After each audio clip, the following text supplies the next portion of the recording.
Have a nice day to everyone. I'm Shabnam with you. Welcome to my YouTube channel Quick Learning. So friends, आज की video में हम करने जा रहे हैं कैरोलिन एज के बारे में। कैरोलिन एज के टॉप मोस्ट 100 MCQs 100 क्वेश्चंस जो कि मोस्ट इम्पॉर्टेंट है। सो जो कैरोलिन एज थी, इंग्लैंड में चार्ल्स वन की एज थी। सो चार्ल्स वन थे जो only in one king in the entire history of England who was beheaded. So उनको beheaded क्यों किया गया, क्या सोशल रीज़न थे, क्या पॉलिटिकल रीज़न थे, क्या उस टाइम की पॉलिटिकल बैकग्राउंड थी, कौन थे चार्ल्स वन, कैसे वो किंग बने थे, ये सारा कुछ मैंने पहले ही जो इसकी बैकग्राउंड हिस्ट्री है पहले इसकी एक वीडियो अपलोड की है ताकि आपको सारा कॉन्सेप्ट क्लियर हो जाए। आप उस वीडियो को देख सकते हैं। इस वीडियो को इस 100 MCQ को देखने से पहले जब बाद में आप उस वीडियो को ज़रूर देखें ताकि आपको सारा कॉन्सेप्ट सारी डिटेल में क्लियर हो जाए सब कुछ कि चार्ल्स वन था कौन, कैसे किंग बना, उस टाइम की क्या क्या इंपॉर्टेंट इवेंट्स हुए इंग्लैंड में और कैसे सोशल पॉलिटिकल बैकग्राउंड कैसी थी उस टाइम पर। इसके बाद ही आपको ये वीडियो के जो MCQ है उनको समझना ज़्यादा ईजी होगा जब कंसेप्ट आपको ईज़िली क्लियर होगा। सो फ्रेंड्स, स्टार्ट करते हैं आज की वीडियो को। Caroline age belongs to the reign of king Charles one. किसको बिलोंग करती है? चार्ल्स वन को। Charles one was the king of England, Scotland and Ireland. Charles one was the son of James one. किसके son थे वो? James one के। What does the word Carolus mean? So क्या है इस वर्ड का meaning? Caroline as बना है जहाँ से। सो ये सारी जो इसकी it's a Latin word that mean Charles in English. So ये सारी जो इसकी बैकग्राउंड हिस्ट्री है वो सारी मैंने वीडियो में बताई है, पहले ही अपलोड की हुई है, आप उसको देख लेना। Who was the first king of England to be beheaded publicly? So only Charles one was the king in entire history of England who was beheaded. So Charles one. Who was England's shortest king? Charles one. Charles one थे shortest king means उनकी height wise से बोला है उनको, height के concept से बोला है उनको। Who was the wife of Charles one? Henrietta Maria, Princess of France, उनकी वाइफ थी। The Puritans were not happy with the marriage because Puritans उस टाइम पर जो वहाँ पर क्रिश्चियन थे वो उनके दो सेक्ट्स थे, कैथोलिक और प्यूरिटन्स। क्यों? जो उनकी क्वीन थी, रानी थी, वो कैथोलिक थी। सो प्यूरिटन लोग उसको पसंद नहीं करते थे। Who was the main adviser of king Charles one? Duke of Buckingham. 11 years of tyranny refers to।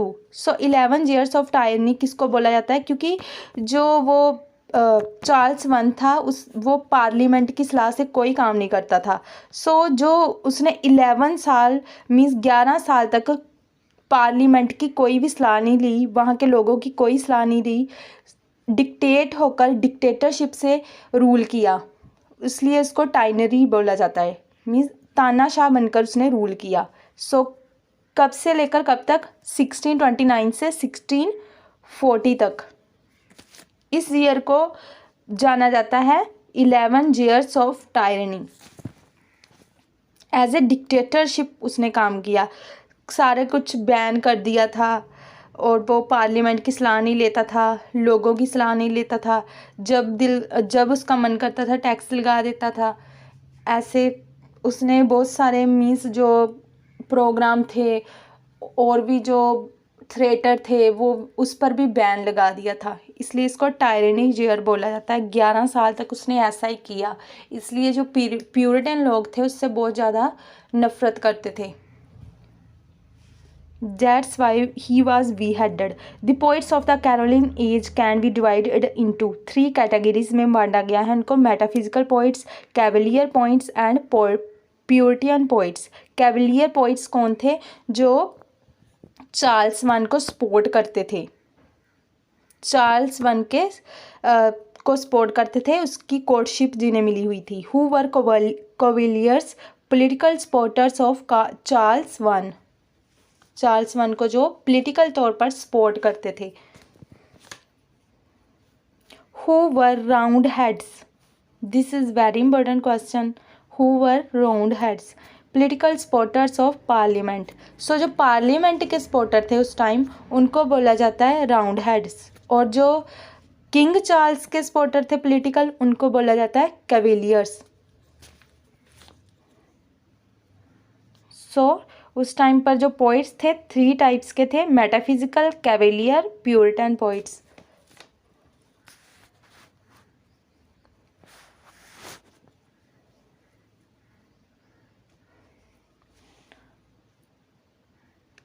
सो हम इस वीडियो में 100 क्वेश्चन करेंगे। मैंने डिस्क्रिप्शन बॉक्स में टेलीग्राम चैनल का भी लिंक दिया हुआ है, please join Telegram channel also. Dash wanted liberty and wanted to overthrow monarchy. कौन चाहते थे लिबर्टी, कौन चाहते थे? The Puritans. प्यूरिटन चाहते थे कि वो मोनार्की को ओवरथ्रो कर दे और उन्हें लिबर्टी चाहिए, उन्हें स्वतंत्रता चाहिए और राजे को वो ओवरथ्रो करना चाहते थे। When did King Charles one was beheaded, कब किया गया था उसे बीहेडेड? 1649 में।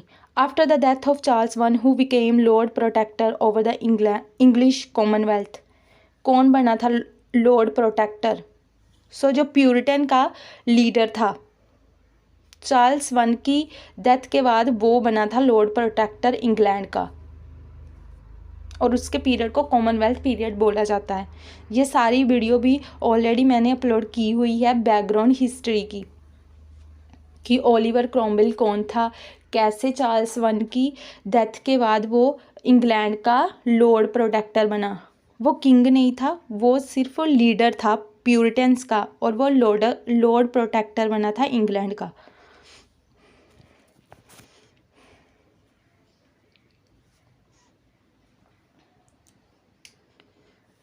सो जो लॉर्ड प्रोटेक्टर था कौन बना था? ओलिवर क्रॉमवेल इन 1649। जब उसको बीहेडेड कर दिया गया उसके बाद ओलिवर क्रॉमवेल बना था Lord Protector. Why did the Puritan close theatre in 1642? Puritans ने थिएटर क्यों क्लोज कर दिए थे 1642 में? For moral and religious reasons, इसलिए for moral and religious reasons के कारण उन्होंने थिएटर क्लोज कर दिए थे। ये जो मोरल रीज़न, पॉलिटिकल रीज़न हो गए, सोशल रीज़न हो गए, ये सारे बैकग्राउंड हिस्ट्री की जो वीडियो है उसमें बताया है मैंने, उसमें सारा कॉन्सेप्ट क्लियर किया हुआ है। तो चार्ल्स वन ने एज ए डिक्टेटर काम करना शुरू कर दिया था इंग्लैंड में। सो लोग उससे बहुत ज़्यादा नाराज़ हो गए थे, उसके अगेंस्ट हो गए थे। That's why he was beheaded. What was ship money? It was a type of tax. कि लोगों को उसने जो किंग चार्ल्स वन था उसने सभी लोगों पर टैक्स लगा दिया था। पहले ये सिर्फ कोस्ट एरिया पर होता था, बट उसने बाद में टैक्सेस नॉर्मल लोगों पर भी लगा दिया, नॉर्मल एरिया के लोगों पर भी लगा दिया शिप मनी टैक्स। इसके कारण भी लोग उसके अगेंस्ट हो गए थे। कैवेलियर पोइट्स वर, सो कैवेलियर पोइट्स कौन कौन थे? जो शिप मनी टैक्स है कैसे लगाया, क्यों लगाया, ये भी उस बैकग्राउंड वाली वीडियो में है। Cavalier poets were writers of witty polished lyrics about gallantry and courtship. Which historical event took place between 1642-48 in Carolean age? So कौन सा हिस्टोरिकल इवेंट हुआ? इंग्लिश सिविल वॉर्स हुई। Which period comes after Caroline age? Caroline के age के बाद कौन सा period आता है? कॉमनवेल्थ। जब किसने रूल किया? ओलिवर क्रॉमवेल ने।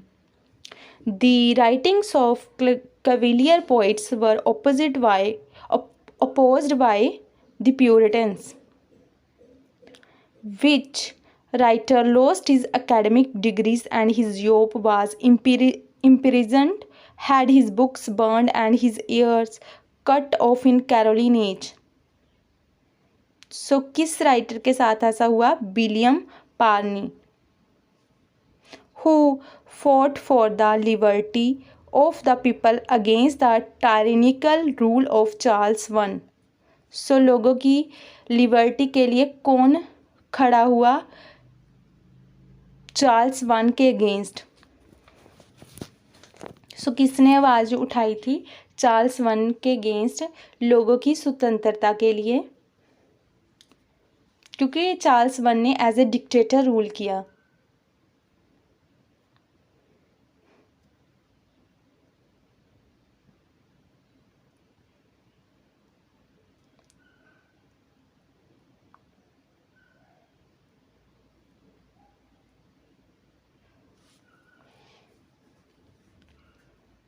सो चार्ल्स वन ने बहुत सारे जो फंक्शंस थे, थिएटर्स थे, जो सोशल पॉलिटिकल प्रोग्राम होते थे, सभी पर बैन लगाया हुआ था।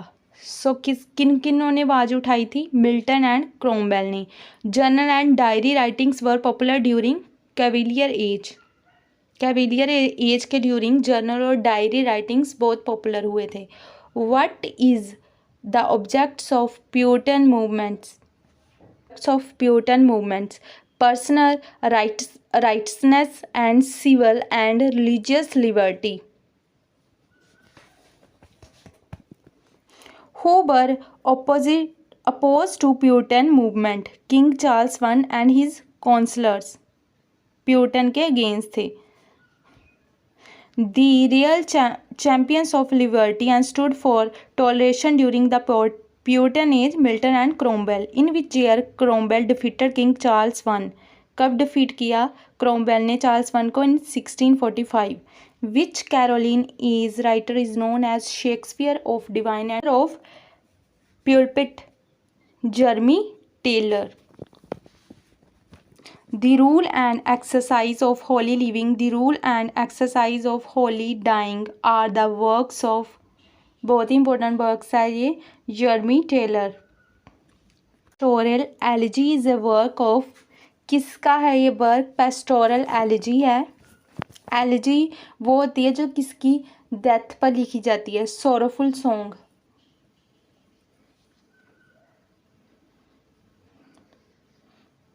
सो किसने लिखा था ये वर्क? जॉन मिल्टन ने। Who was known as a great physician and doctor? किसको मीन्स उस एज का ग्रेट फिजिशियन एंड डॉक्टर बोला गया है?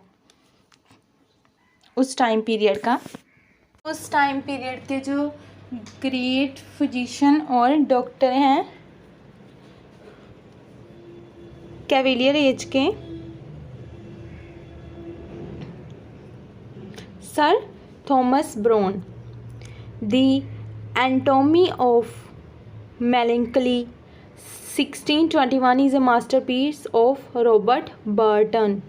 Which work of Robert Burton is written during under the pseudonym Junior? Robert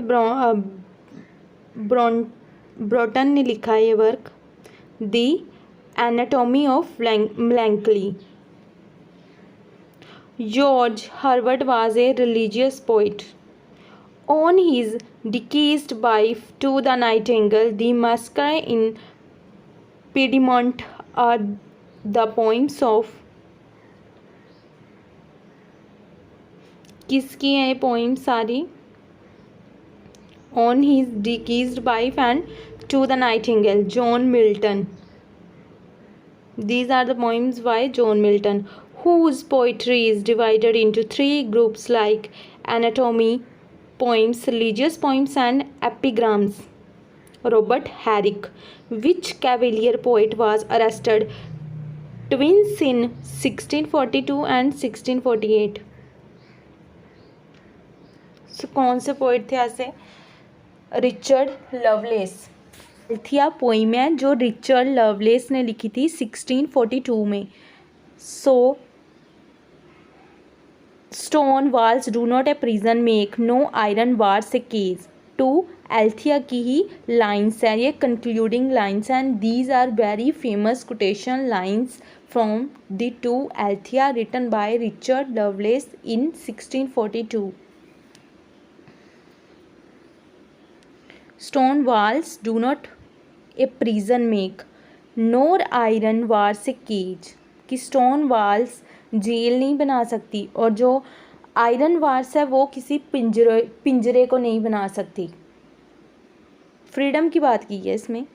the who got inspiration from Ben Jonson, Robert Herrick and Thomas Carew. Next, Howard University was founded by Puritans in 1636 and बहुत ही important university है, नाम याद रखना है और इसका जे कब founded हुई ये भी. Next, the Purple Island poem follows the allegorical pattern of the poem of which poem of Spenser Faerie Queene. Purple Island है जो फॉलो करती है allegorical पैटर्न को, किस पोइम के? स्पेंसर की Faerie Queene. In heaven and on and triumph over and after that is a poem by Giles Fletcher. Giles Fletcher की है ये poem. Religio Medici, who wrote Religio Medici 1643 में आई है. Religio Medici is written by Thomas Browne. बहुत ही important work है ये. What is the mean of Religio Medici in English? Religio Medici का इंग्लिश में क्या मीनिंग है? The religion of a doctor. Who spoke face to face with God for the first time in English poetry? George Herbert. Milton first work is on the morning of Christ nativity. जे poem थी Milton ने 1629 में लिखी थी. Publish कब हुई थी? 1645 में. इस पोइम में मिल्टन ने क्राइस्ट की, जीसस क्राइस्ट की इनकारनेशन को डिस्क्राइब किया है. नेक्स्ट है the complete angler 1653 is written by Isaac Walton. Isaac Walton ने लिखी है. Walton Lives is a collection of biographies of John Donne, Henry Wotton, Richard Hooker and George Herbert, written by. किसने लिखी है biography? इन writers की collection के as a collection. So Isaac Walton ने ही लिखी है ये सारी बायोग्राफीज. वाल्टन्स लाइव्स है उसकी कलेक्शन का नाम. लिवियाथन 1651 में इज़ ए वर्क ऑफ, किसका वर्क है?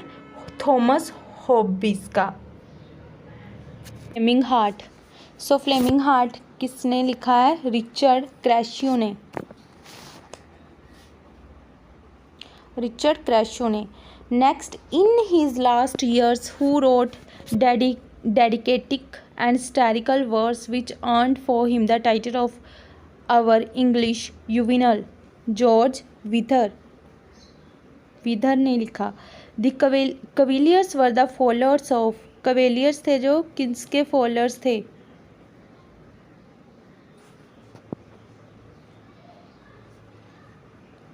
सो बहुत ईजी है. कविलियर्स थे जो फॉलो करते थे किसको? मीन्स वो ज़्यादातर बेन जॉनसन को फॉलो करते थे, उसकी इमिटेशन बेन जॉनसन के जैसा लिखते थे. The classical method in his poetry and in his drama. Classical method को किसने फॉलो किया था? पोइट्री और ड्रामा में बेन जॉनसन ने.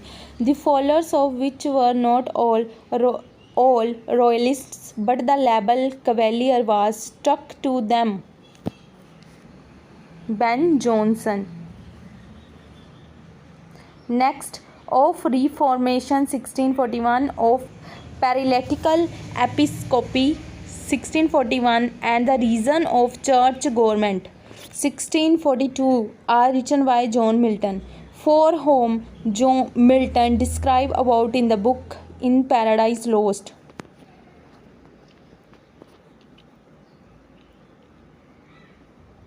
Fall of Man. Fall of man की बात की है पैराडाइज लोस्ट में.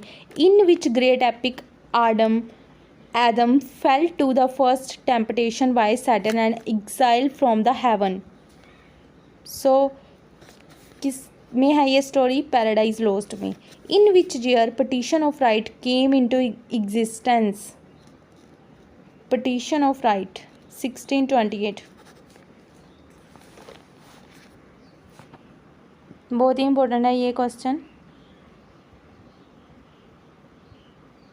फ्रेंड्स, अगर आपको मेरी वीडियो पसंद आ रही है, please share, like and subscribe my channel. Description box में मैंने टेलीग्राम चैनल का भी लिंक दिया है, please join my Telegram channel also. And the Holi state and the profane state and the church history of Britain are written by Thomas Fuller, who wrote the poem My Dearest Rival. Thomas Suckling. Milton wrote controversial writing between 1641 and 1670 was the reason of church government. Controversial क्यों लिखी उसने? The reason of church government के कारण।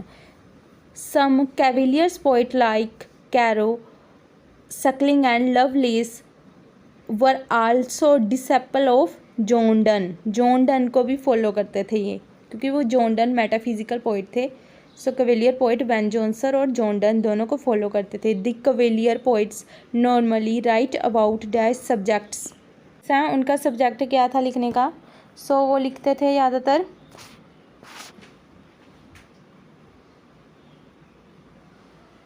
Tribal minor subject, means trivial subject, छोटे छोटे subjects लेकर उन पर लिखते थे।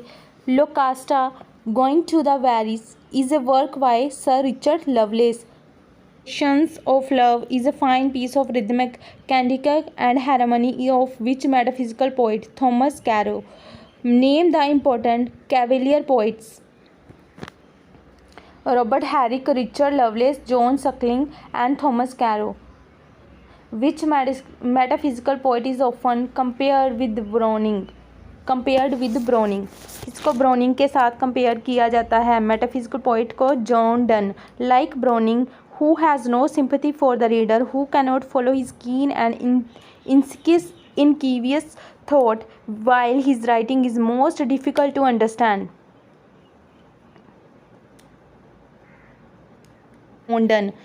जॉन डन को ही ब्राउनिंग के साथ कंपेयर किया जाता है। उसको भी, उसके थॉट्स को भी डिफ़िकल्ट माना गया है कि अंडरस्टैंडिंग करना इनको ईजी नहीं है। Which metaphysical poet was a mystic like Richard Crashaw वॉइन।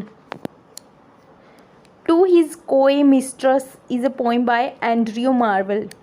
Who wrote the doctrine and discipline of divorce 1643। किसने लिखा था ये? क्योंकि उनका अपनी वाइफ के साथ डिवोर्स हो गया था, सो इसलिए उन्होंने ये लिखा था ये वर्क, जॉन मिल्टन ने। हु रोट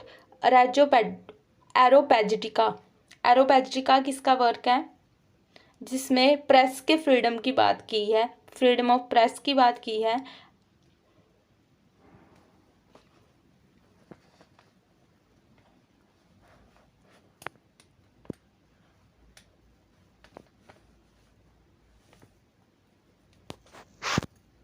जॉन मिल्टन ने की है फ्रीडम ऑफ प्रेस की बात इसमें, कि प्रेस को फ्रीडम मिलना चाहिए, गवर्नमेंट के अंडर नहीं होनी चाहिए press. The tenure of Kings and magistrates was published in. ये वर्क का नाम है। कब पब्लिश हुआ था ये? So this work was published in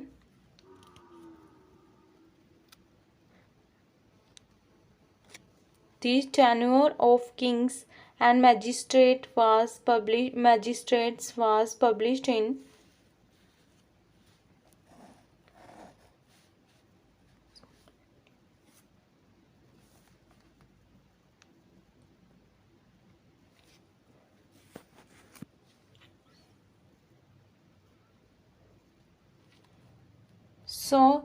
ये जितने भी क्वेश्चंस हैं ये सारे ही बहुत इंपॉर्टेंट है।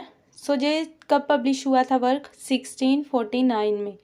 1649 में पब्लिश हुआ था ये वर्क। सो फ्रेंड्स, अगर आपको ये मेरी वीडियो पसंद आ रही है, please share, like and subscribe my channel. So जितने भी ये क्वेश्चन है कैविलियर एज के बारे में है, सारे मोस्ट ही इम्पोर्टेंट है, टॉप मोस्ट क्वेश्चंस हैं।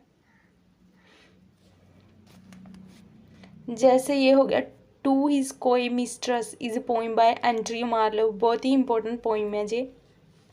आगे नेक्स्ट है हेस्पेरिडस और the works both human and divine is a work of Robert Herrick.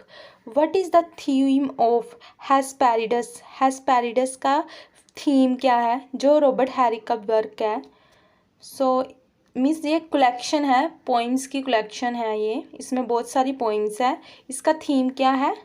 कारपेडियम। कारपेडियम इसका थीम है। कारपेडियम का मीनिंग क्या होता है? सीज द डे, कि हम जो प्रेजेंट में जी रहे हैं हमें अपने प्रेजेंट डे को एंजॉय करना चाहिए पहले, क्योंकि लाइफ बहुत छोटी सी है, इसलिए फ्यूचर की टेंशन नहीं लेनी चाहिए। गैदर ये रोज बर्ड्स वाइल ये मी all tune is still a flying, and this same flower that smiles today tomorrow will be dying are the lines from the poem।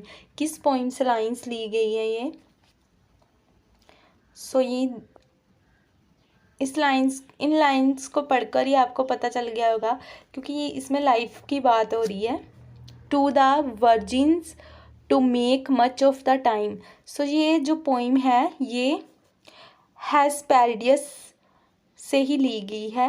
हेस्पेरिडियस जो कलेक्शन है रॉबर्ट हैरिक की, उसमें एक पोइम है to the virgins to make much of time, उससे ये line ली गई है जो हेस्पेरिडियस है उसमें इंक्लूड की गई है ये पोइम, क्योंकि ये कलेक्शन है पोइम्स का।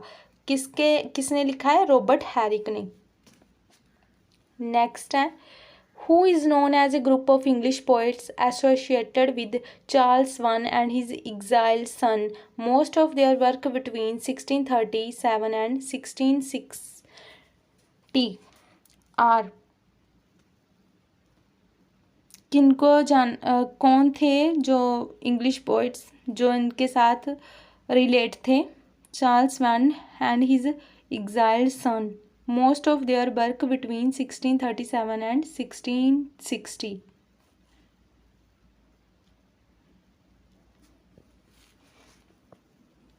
कैविलियर पोइट्स, क्योंकि उनके साथ कौन रिलेट थे? चार्ल्स वन के साथ कैविलियर पोइट्स। सो देखो कितना घुमा फिरा कर इन्होंने क्वेश्चन बनाया है।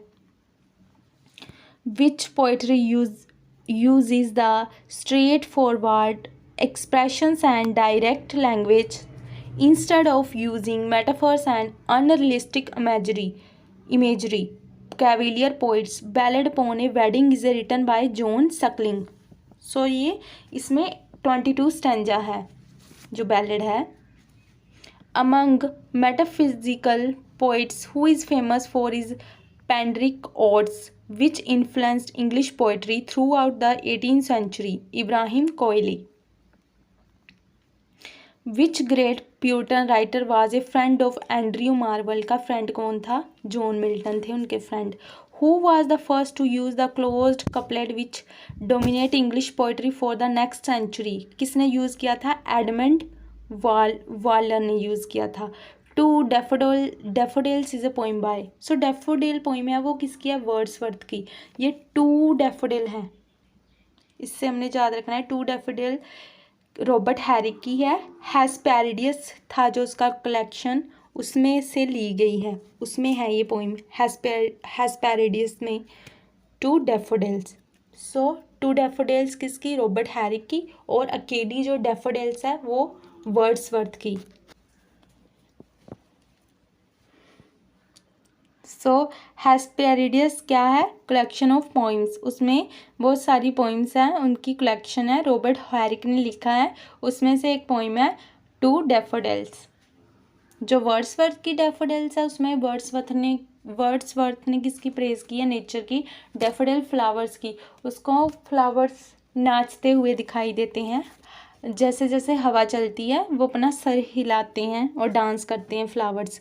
विच cavalier poet is praised as the greatest song writer ever born of English race by Swinburne? Robert Herrick. Poet invented the card game cribbage. Cribbage जो कार्ड गेम है किस पोइट ने इन्वेंट की थी? किसने की थी? जॉन सकलिंग ने। He did not have the talent of controlling the emotion. These lines belong to, किसके साथ बिलोंग करती है ये lines? He did not have the talent of controlling the emotion, Robert Herrick. The name the companion poems of Milton. Very easy question and very important. Companion poems है Milton की Allegro and Penseroso. The beauty shall no more be found. This statement wants to say the beauty shall no more be found.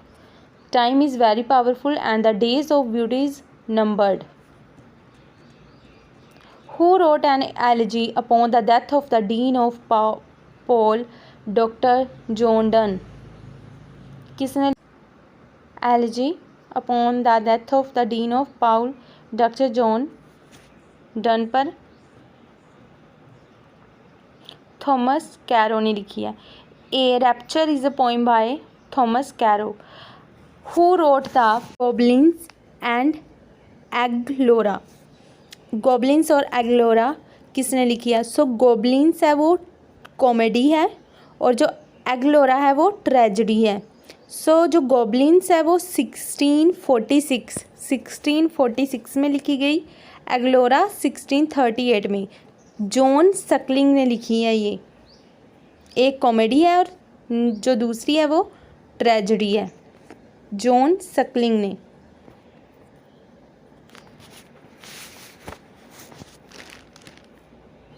Next, which work of John Suckling was influenced by Shakespeare Tempest? So the Goblins. Goblins है जो comedy है। Bid me to live and I will live is an opening line of the poem to Anthea. Anthea वो Robert Herrick ने लिखी है। Vulgar errors was written by, vulgar errors है वो किसने लिखा है?